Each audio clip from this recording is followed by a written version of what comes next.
Hi, Kathryn here with Handmade by CircleartDesigns. Well, today on the mat, let's make a pearl and crystal floating drop earring. These are beautiful teardrop earrings that seem to just be floating on the wire. And you have guessed it, I have picked pearl and crystal for Valentine's, which is happening this weekend. And this is a beautiful, easy piece to make if you want to add just a little something extra to your Valentine Day. It's lots of fun. I also have a bracelet that I hope to get out by Saturday because I just ran out of time. But this one I wanted to make sure was here. Now, isn't that a beautiful piece? Let's turn our eyes to the mat and get started. So, as I turn my eyes to the mat today, I truly feel thankful and blessed. I had a video doctor's appointment this morning, and it was talking about my heart and what could or couldn't be wrong. And I was really feeling very agitated and, quite truthfully, afraid.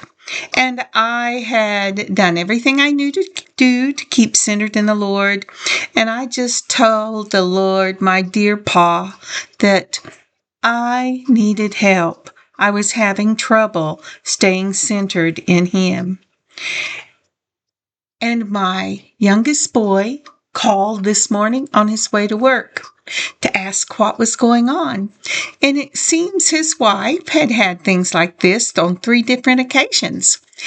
And he was telling me how it worked and what was going to happen. And there was just a peace that came over me. And for anyone who is concerned or wants to know, everything is fine. I was just being little Miss Much afraid. But I was so glad that the Lord really watched over me and took care of my emotions. How about you? What are you thankful for today? What's happening in your life? I know that there are good things coming your way. Just hold on to our Lord Jesus Christ. All right, the mat is almost ready. Let's go ahead and get started. The video that I did, you will know that I did some beaded teardrop earrings, and I talked about doing floating earrings as well. And these are the ones I was talking about. These are little 4mm rondelles in that beautiful dark red. They're faceted rondelles. I picked them up in a set off of Amazon, but any rondelle will work.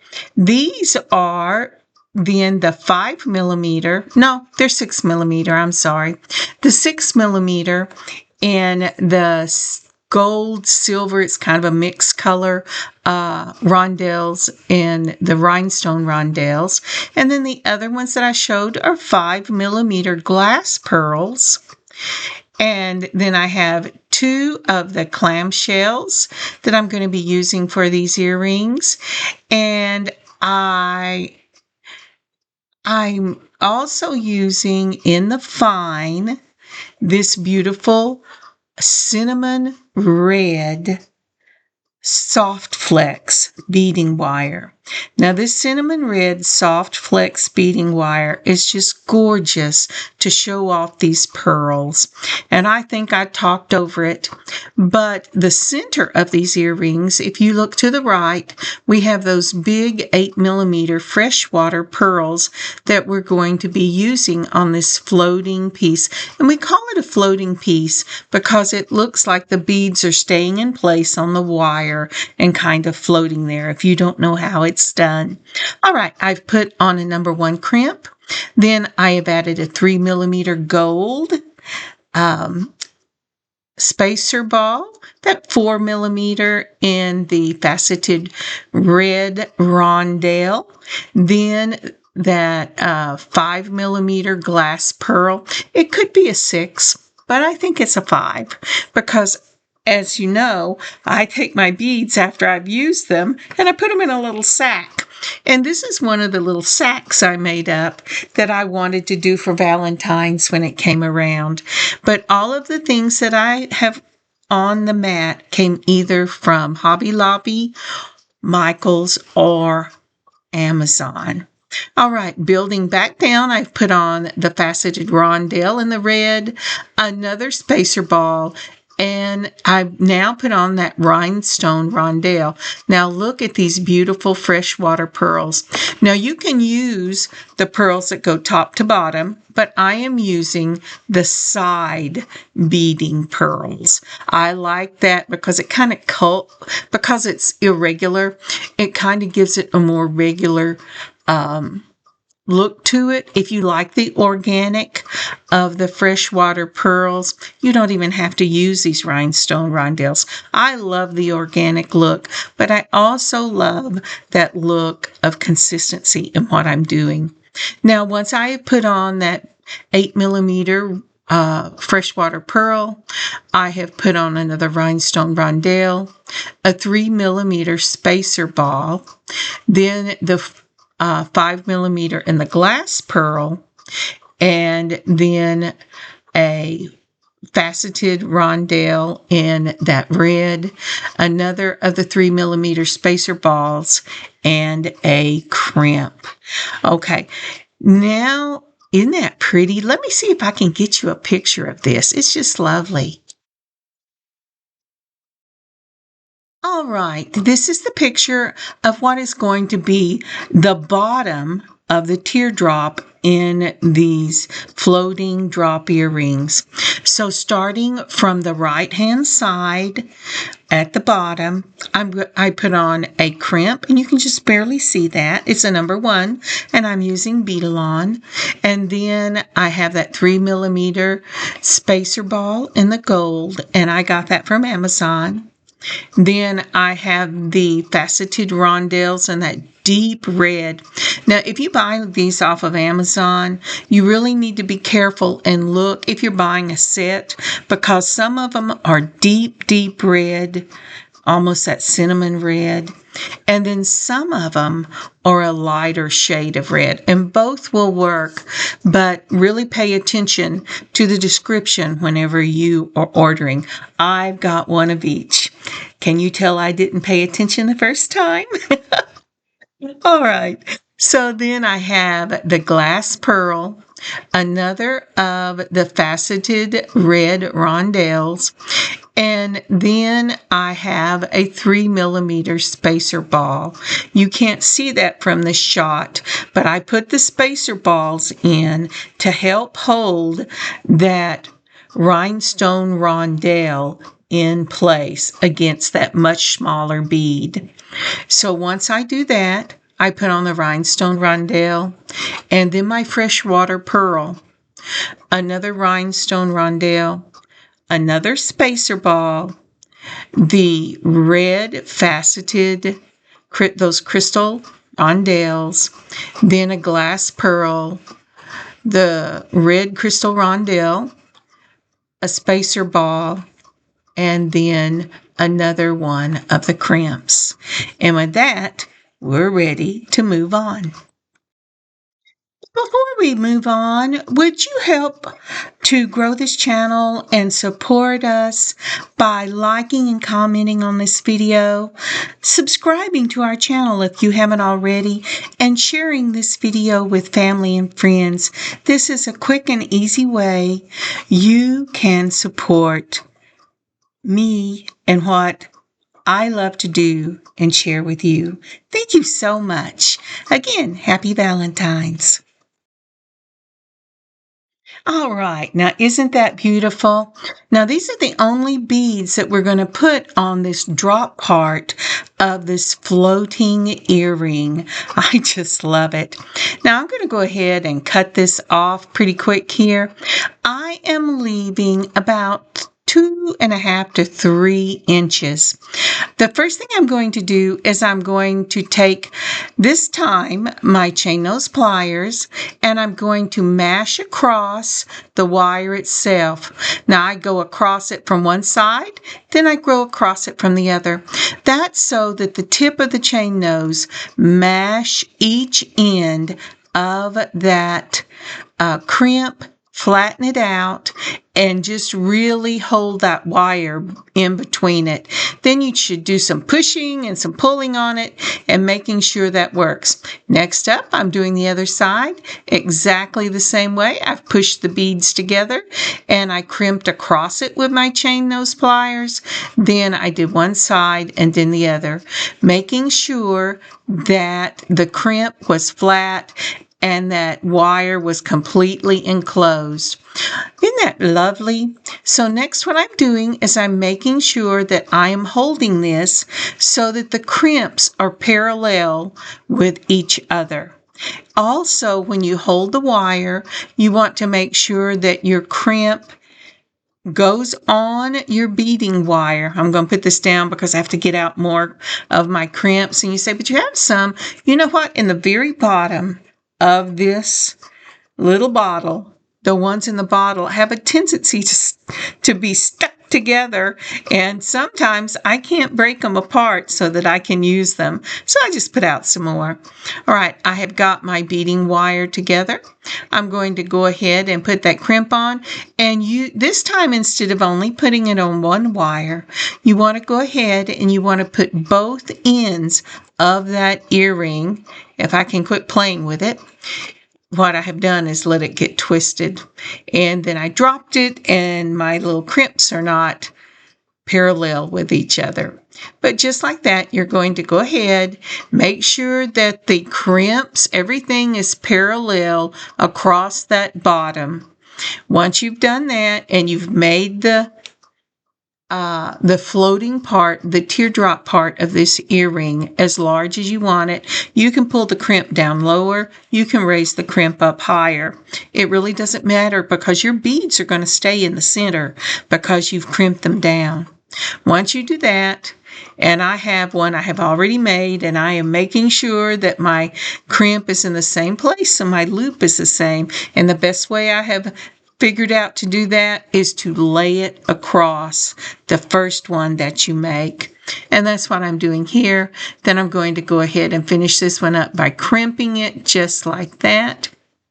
Going across the other one just like that. Holding that out, looking at it, it looks like it's the same to me. And I am ready to go on to the next part. So the first idea I had after I went ahead and crimped that teardrop, that floating teardrop together, is I was just going to use one of the red crystals on the top, and then I was going to add my shell to close this up. But this is what I decided. If I was using a stud for pierced ears with a loop on it, this is exactly the way I would go, because I would want as little clutter as possible right up along that stud. But I'm making pierced ears. For pierced earrings, clip earrings, not pierced ears. But if I was doing it on a lever back or I was doing it on a fish hook, I would do it the exact same way. I'm getting tongue-tied. That I did it for my pair of Valentine floating earrings. So this is what I decided to do. So for this picture, if you notice on the mat, you will see a clamshell on the top of this earring.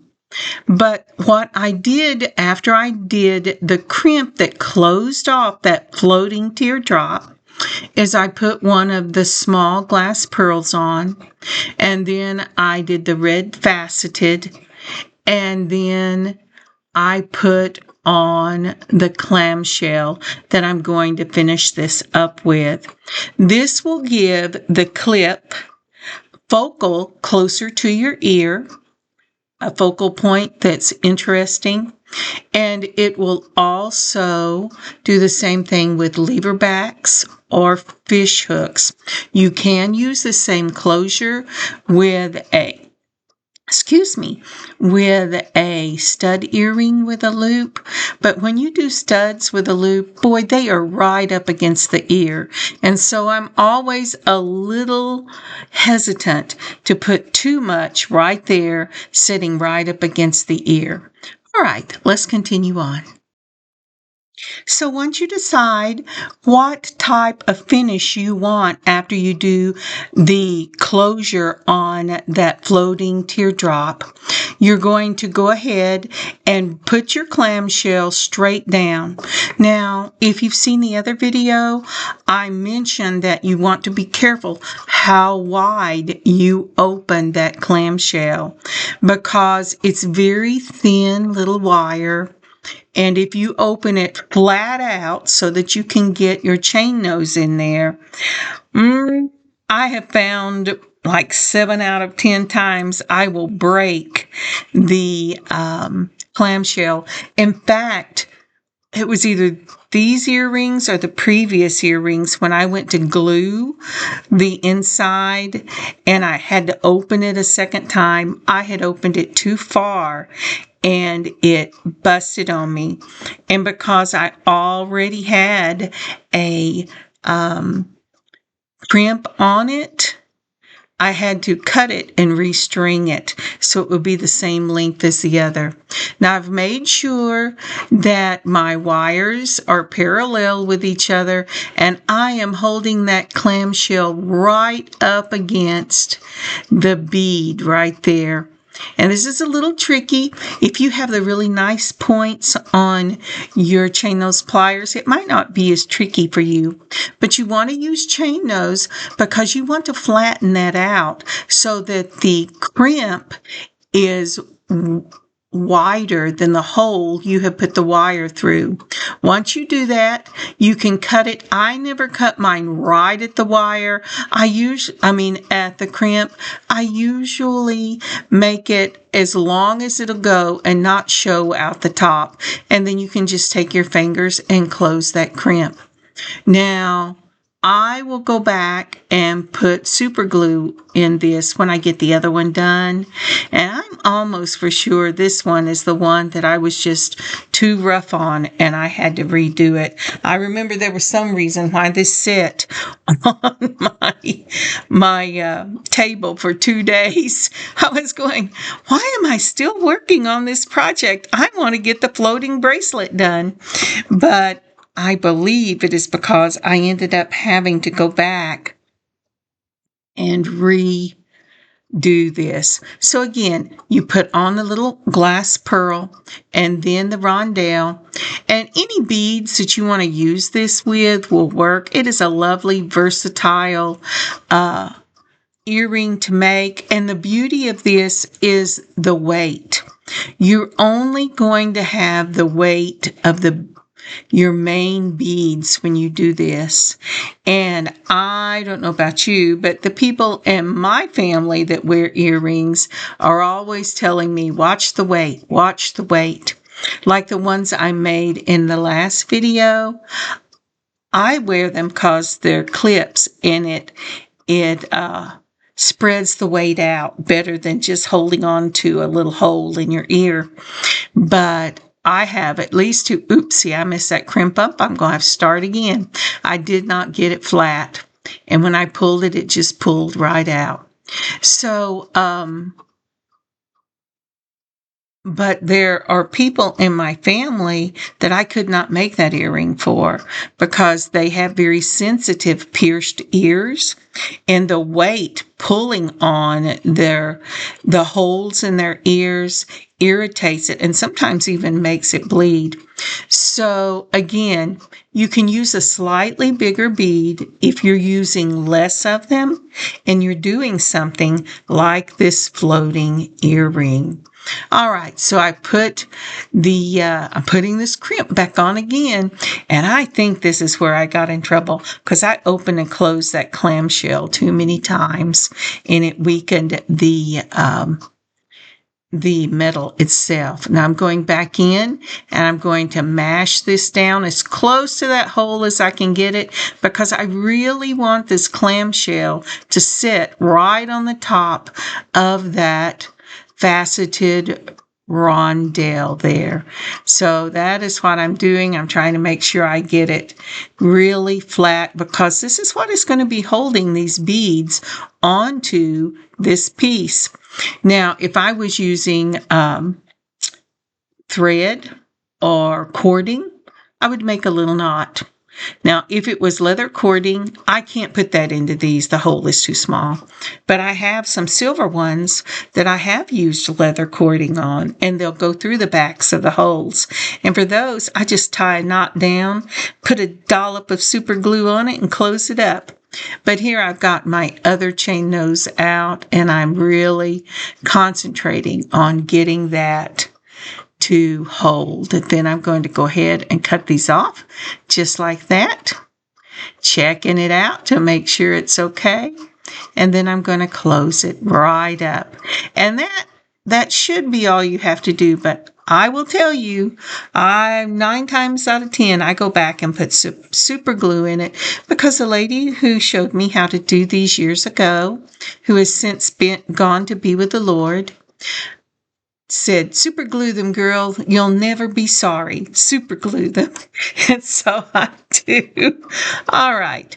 So I'm going to use these teeny tiny little rings with this to put them on. And that is because my earring, the top of my earring piece, is in a parallel plane. I'm sorry, a horizontal plane. And I am going to twist it to make it a parallel plane, because I want to match it to my clips. If I have a parallel circle on the clips, then I want a parallel facing circle on my earrings, because I like them to face forward. Then I can use a horizontal facing jump ring and go ahead and put this on. If you don't mind that they look to the side, and most women wear theirs to the side, but I grew up with clips and they always faced forward. Does that tell you how old I am? I am older than dirt. My kids will tell you. All right.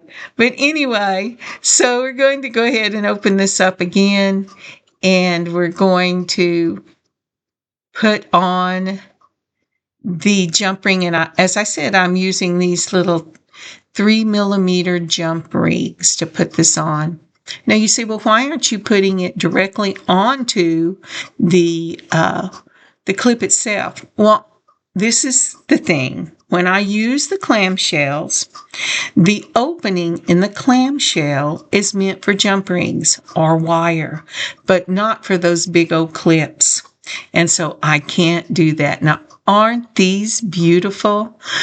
I just love them. And if you go back to the previous video, you'll see where I struggled trying to get it on there and finally had to give up and use a jump ring, because I hate to add length when it's already a long piece. But as I said, you can adjust your crimp and make this as long or short as you want to, as long as you have enough wire to do that. Now, isn't that pretty?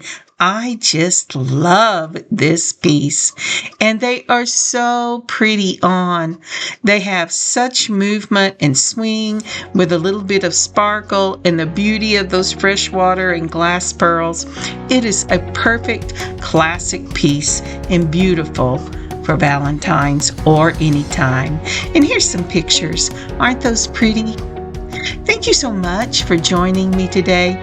Put this pattern in your stash, because you can make lots of different earrings with it, and you'll see it come up quite regularly with a different look in the videos that I put out. God bless you. God keep you safe.